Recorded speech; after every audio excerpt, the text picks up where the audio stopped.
तो हम लोग मिट्टी के क्लास में फाइनल मिट्टी पढ़ चुके थे, ये छठा मिट्टी है। तो आज की क्लास में मरुस्थलीय मिट्टी का क्लास हम लोग कर रहे हैं सही बच्चे, और लगभग हम लोग 5 मिट्टी पढ़ चुके थे। आज 6 मिट्टी के बारे में है जिसका नाम है मरुस्थलीय मिट्टी। देखिए मरुस्थलीय मिट्टी क्या होता है, ठीक है, ऐसे नामे से पता चल रहा है कि मरुस्थल, इसका मतलब होता है बालू, बालू के जगहों पे पाए जाते हैं जहां बालू। आपको पता होना चाहिए भारत का वो कौन सा राज्य है जहां सबसे अधिक बालू पाए जाते हैं, कहां पे? राजस्थान ना जी, राजस्थान में बालू बहुत ज्यादा पाए जाते हैं। तो राजस्थान की जो मिट्टी होती है ना, उसको हम मालूम है कौन सी मिट्टी कहते हैं? मरुस्थलीय मिट्टी कहते हैं। राजस्थान में सबसे ज्यादा ये बालू, सबसे ज्यादा मिट्टी पाई जाती है। मरुस्थलीय मिट्टी सबसे ज्यादा राजस्थान में पाई जाती है। और हम लोग देखते हैं यहाँ पे मिट्टी के बारे में, इसकी कुछ विशेषताएं, कौन कौन सी खेती होती है इस मिट्टी में, समझ में आ रहा ना जी? इस मिट्टी में क्या क्या पाया जाता है, क्या क्या मिट्टी का गुण है, उसके बारे में देखिए।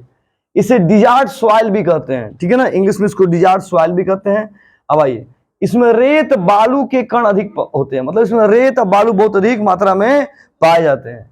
इसमें जल अवशोषण की क्षमता सबसे कम होती है, मतलब क्या होता है ना, पानी गिराओगे ना तो ये क्या होता है, इसमें अवशोषित करने की क्षमता क्या होती है, इसमें कम होती है। इसमें ह्यूमस की मात्रा कम होती है। जहां ह्यूमस की मात्रा कम होगा, आपको पता होना चाहिए, वहां पे ना गेहूं होगा ना धान होगा, समझ में आ रहा ना जी, ना मकई होगा ना दलहन होगा ना तेलहन होगा, समझ में आ रहा ना? तो यहाँ पे मिट्टी में ह्यूमस की मात्रा क्या होती है? बहुत कम पाई जाती है, ह्यूमस की मात्रा बहुत कम। बालू में आप उगा लोगे, गेहूं उग जाएगा? कभी नहीं उग सकता। मकई उगा लोगे? नहीं उगेगा। गन्ना उगा लोगे? नहीं उगेगा। तो इसकी ह्यूमस की मात्रा कम होती है। इसमें प्रमुख फसल ज्वार, बाजरा, सरसों, जौ, ज्वार, बाजरा, सरसों, जौ, इस सब की खेती होती है मरुस्थलीय मिट्टी में, याद रखिएगा। ये कौन से राज्य में पाए जाते हैं मिट्टी? राजस्थान में। कौन से जगह पे?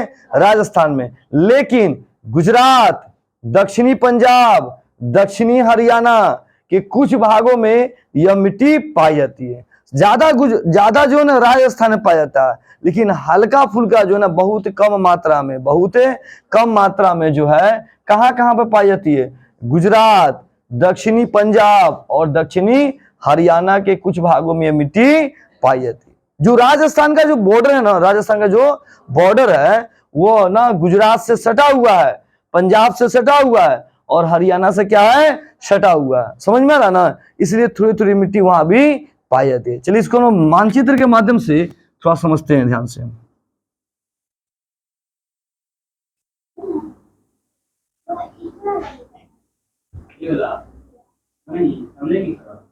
अभी समझाना है, ठीक है? समझाना है, सब करना है, उसके नीचे नोट देगा, ठीक है? देखिए अब हम यहाँ पे देखते हैं इसमें कि हम लोग का राजस्थान कहाँ है। राजस्थान देखिए, ये हम लोग का जो एरिया है ना, यहाँ पे ये वाला एरिया, ये पूरा किस एरिया का है? ये पूरा राजस्थान है। कौन है? राजस्थान है। ये हम लोग का राजस्थान है, याद रखिएगा।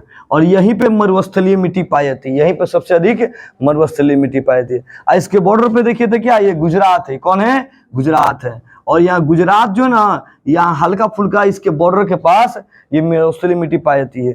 अब राजस्थान के बॉर्डर के बगल में कौन है? पंजाब है। कौन है? पंजाब। अब पंजाब के बॉर्डर के बगल में कौन है? हरियाणा। तो ये पी से पंजाब, एच से क्या है? हरियाणा। हरियाणा। तो कुछ पंजाब में भी ये मिट्टी पाई जाती है, कुछ हरियाणा में भी ये मिट्टी पाई जाती है और कुछ गुजरात में भी ये मिट्टी पाई जाती है। समझ में आ ना? लेकिन सबसे अधिक कहाँ पाई जाती है? राजस्थान में पाई जाती है।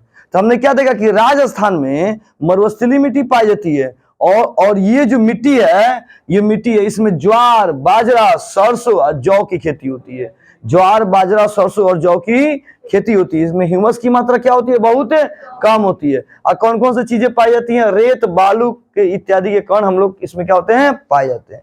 तो आज हम लोग मरुस्थलीय मिट्टी में मिट्टी का कितने भाग पढ़ लिए? 6 भाग पढ़ लिए। लेकिन दिल्ली अनुसंधान के अनुसार मिट्टी को कितने भागों में बांटा गया है? 8 भागों में बांटा गया।